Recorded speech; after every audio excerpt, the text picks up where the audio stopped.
and we want to say well done. Following on from that, we also are pleased to recognize the work they have done, particularly with research, and to have Mr. Wani heading that department. And it helps build the institution, helps place them where they should be with regards to pulling businesses together in order to be able to show the government what the issues are and what's mitigating business communities moving and being able to generate income, being able to employ more people, and being able to grow and increase the economy. So we're pleased with this first edition of the BCI, and like my colleague from the World Bank has said, we hope to look into this data and see how we can use it more. And just to reiterate what Richard said, is that data is important, and if we're not able to get good quality data, if we're not able to research it properly, then we find it difficult to be able to go to the government to say, these are the issues we have, and what can you do about it? We are committed to continue to work with the Lagos Chamber of Commerce and Industry, as well as other commerce and industries in other states, in order to be able to place them where they should be, in order to be able to give them a voice, in order for them to be able to demand what's expected of them, and in order to be able to give them a voice to be able to advocate. Advocacy is important because when you have evidence that is vital, is rich, then you can go to the government. So without taking much of our time, we want to say well done for the work that's been done, and we look forward that in the next quarters that the data will be much better, it will be timely, and that a lot more private sector companies will be able to provide the information that's required. And we hope that the National Bureau of Statistics will be able to work with the LCCI in order to be able to generate more credible data that can be used and will be able to place the businesses where they should be. I'm glad for all that the score for power has grown. And that's to show that we're making progress, and because DFID has been working in this area. Thank you once again. What I'll do is just very quickly go through what Enable has done, and also our understanding of the whole concept of the confidence index.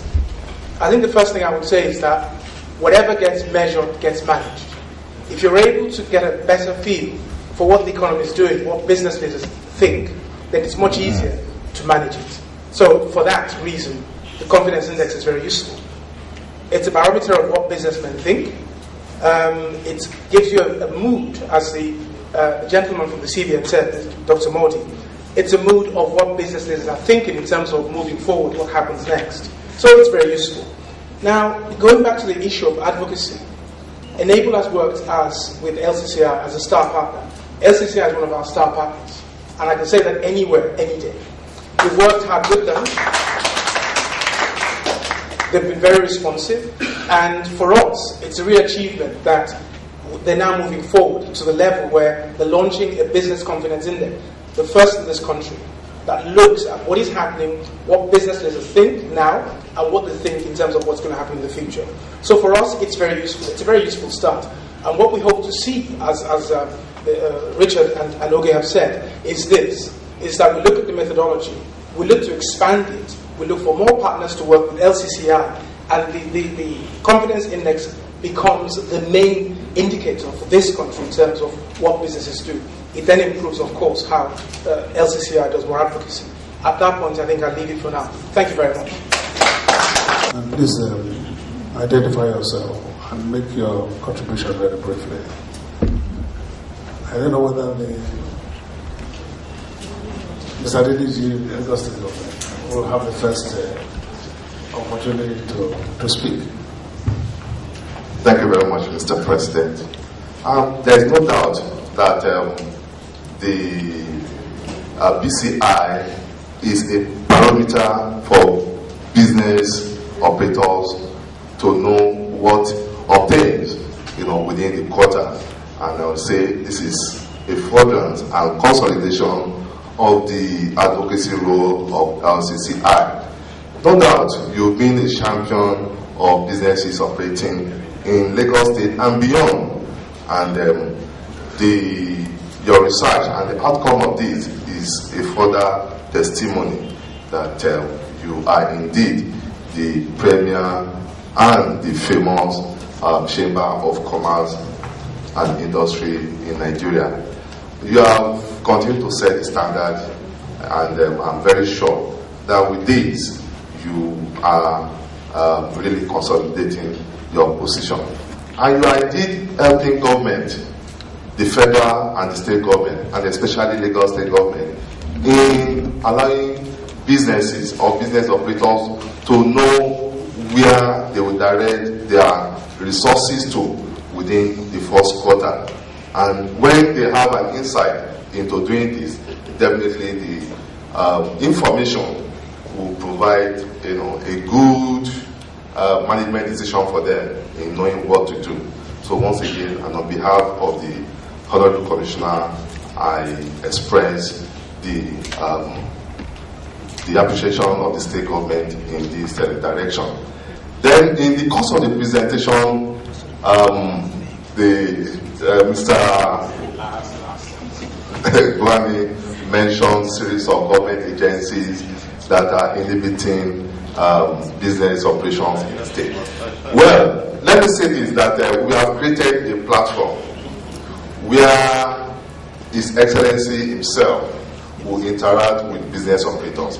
It started last year, and I'm telling you that another session will hold this quarter, where we call it the corporate assembly, where business operators, captains of industry will meet physically with His Excellency and bear out your mind on challenges you have as regard the policy, as regard some of the agencies and so on. I'm very happy that the President was at the first edition of the Corporate Assembly, and I'm saying and I'm telling you that the next edition is coming up this quarter. I therefore feel very strongly that there's a need for the Chamber to get some collaboration or some partnership with some major institutions in this country that can assist us in the area of funding, because research is never cheap. Data bank or getting index prepared and given out to be authoritative and reliable is not a cheap thing. So we need to look at the area of funding to support this program. It's a very major thing. I told my young man here, my friend, that one other thing that will be very useful in the area of credibility of information is also to check to have a feedback of the reality, because it's just a projection for quarterly basis. And that's for us to also have a feedback on what truly has it been for that quarter. And by the time we can do that consistently for many quarters or years to come, and we are seen not to be too far away from our projections, that is credibility. That is the area where the Chamber will stand top. And when we not pick the government, they will respect us for what we are saying.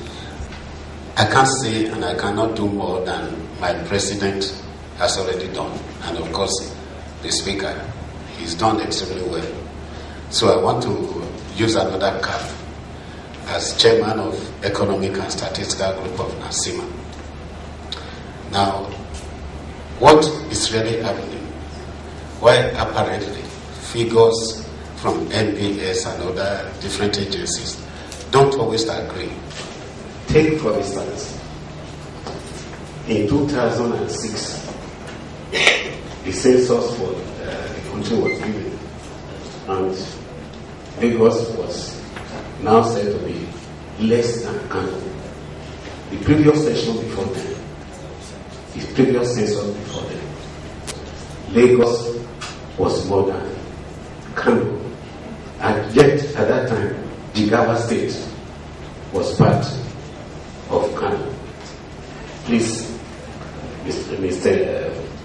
Lagos State Governor or Commissioner, please note, quote me as a person, okay? Now, what has happened is, this time, Jigawa lost perhaps about 13, 14 million, I don't know how they got about that. On August 6th, 2010, at a gold meridian here, I sat with Dr. Shamsuddin Usman, and I asked him the same question. I said, what's the population of Lagos? If you are planning, by the way, please don't be available with me. I have spent, I wasn't born in Lagos, I'm not a Yoruba, I'm not a Yoruba man, I'm a Bini man. But since January 66, I have lived in Lagos, all my children were born here. So I have a passion for Lagos. I don't think federal government has to behave like an ostrich, hiding instead of his hand and behaving as if the whole world is blind and they don't see us as we are. Once we begin to face the truth, I think this country can move forward. In case of your own territory, it's a liquidity by buying back the money, and of course the interest you give is more than the interest you are asking the banks to give to lenders, particularly with SME. Because if you do this, the money that, if, for example, your intervention is at a lower rate, and yet you get interest, that is, you offer funds and give a higher interest rate that you are asking the banks to give, and the bank also look up to you. So there appears to be a lot of contradiction. Maybe you may have to consider, I'm not saying you should give dollars to every state and local government, but maybe dollar bills and some of modification. Maybe instead of monthly coming to Abuja, perhaps twice a month, weekly or whatever method, so that the excess liquidity doesn't arise. It has been on for years. It's a challenge to central bank. You must find a solution. Thank you very much. That the formula and the methodology will be removed. That will dent the credibility of the whole exercise. For serious international analysts, they want to see the basics of what we are doing. So I will appeal that as much as we put into this, there's no reason why it should not be subjected to. That's just my contribution. Thank you. The methodology with formulas and models will be on our website by 3 p.m. today. The data sheet that we can release is the model, that is the software, the live where all the work is done. So you can copy it, you can transcribe it. All the steps we followed is there. But of course, we are not going to give you